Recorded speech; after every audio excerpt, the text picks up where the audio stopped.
मित्रांनो, आपण पुणे येथे श्री संत सोपान काका यांचे समाधीचे दर्शन घेण्यासाठी आलेलो आहे। तर ज्ञानेश्वर महाराजांचे बंधू सोपान काका हे यांचे इथं समाधी स्थळ आहे आणि खूप मोठा मठ आहे। तर ते तुम्हाला दाखवणार आहे। तर चला माझ्या पाठीमागे तुम्ही सोपान काकांचे दर्शन घेण्यासाठी। हे भागीरथी कुंड आहे मित्रांनो, संत सोपान काका महाराज यांच्या समाधीच्या मंदिराच्या पाठीमागेच हे भागीरथी कुंड आहे। कऱ्हा नदीच्या पात्रावरती सोपान काकाचे मंदिर बसलेलं आहे।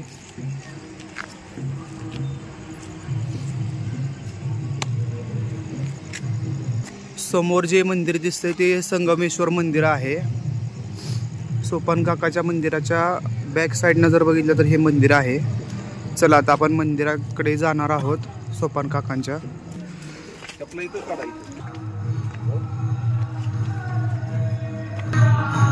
हे प्रवेशद्वार आहे।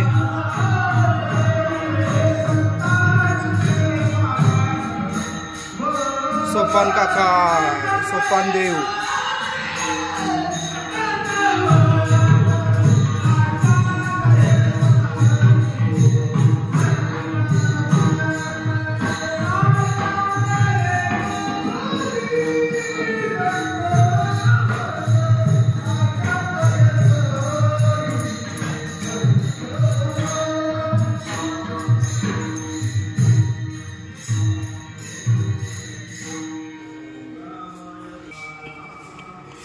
सोपान काकाच्या मंदिरात एंट्री केल्यावर इथे शिव महादेवाची मूर्ती आहे आणि पिंड आहे।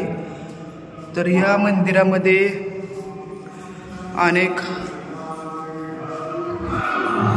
लेख लिहिलेले आहेत, ते निवांत वाचू शकता तुम्ही कधी आलात तर।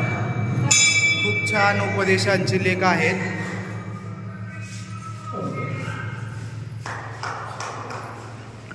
असे हे लेख आहेत आणि हे लेख आजच्या काळात सुद्धा प्रत्येक व्यक्तीला उपयोगी पडणारे आहेत।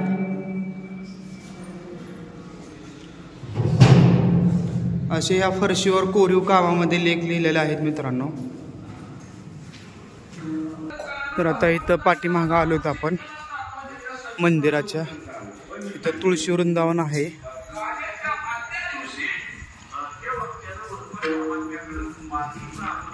इथे वारकऱ्यांची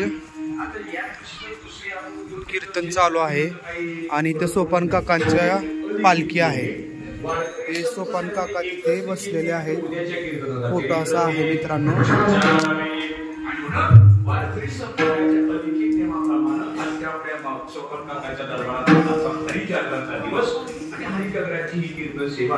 सर्व संयोजकांच्या वतीनं आमचे परमश्रद्धेय हरिभक्तीपरायण आपल्या पुरंदर वारकरी संप्रदायाचे चोपदार केवे महाराज असतील, आमचे गांधी महाराज असतील, आणि काही संयोजक मंडळी या ठिकाणी आता या पुरंदर तालुका वारकरी संप्रदायाचे अध्यक्ष बापूसाहेब। मंदिर असं खूप जुनं आहे आणि खूप आकर्षक मंदिर आहे मित्रांनो।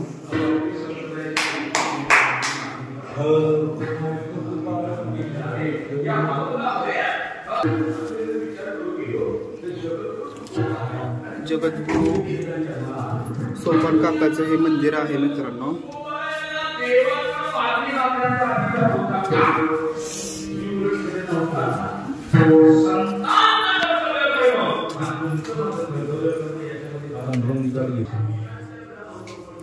हे असं संत सोपान काकांचं हे मंदिर आहे। आपण दर्शन घेतलेलं आहे आणि हे आतून छोटं मंदिर आहे।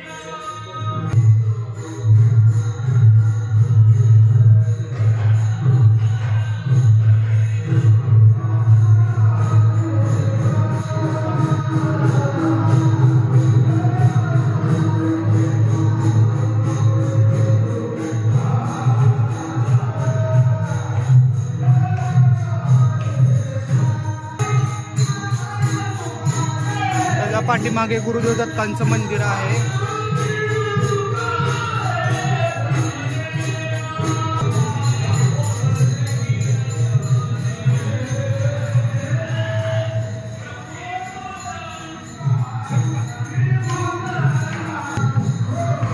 असा एवढा मोठा सोपान काकांचं मंदिर आहे.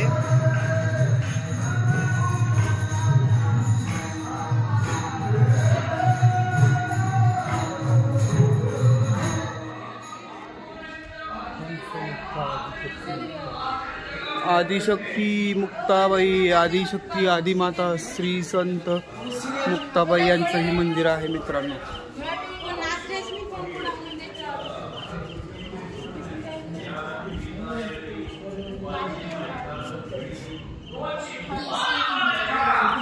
असा हा परिसर मोठा आहे.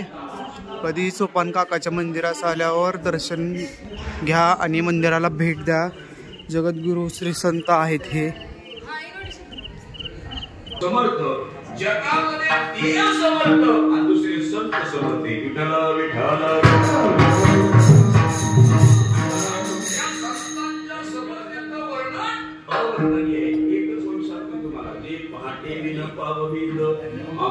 मध्ये घातली. राजरूपी घोड्यावर महात्मे स्वार झाले.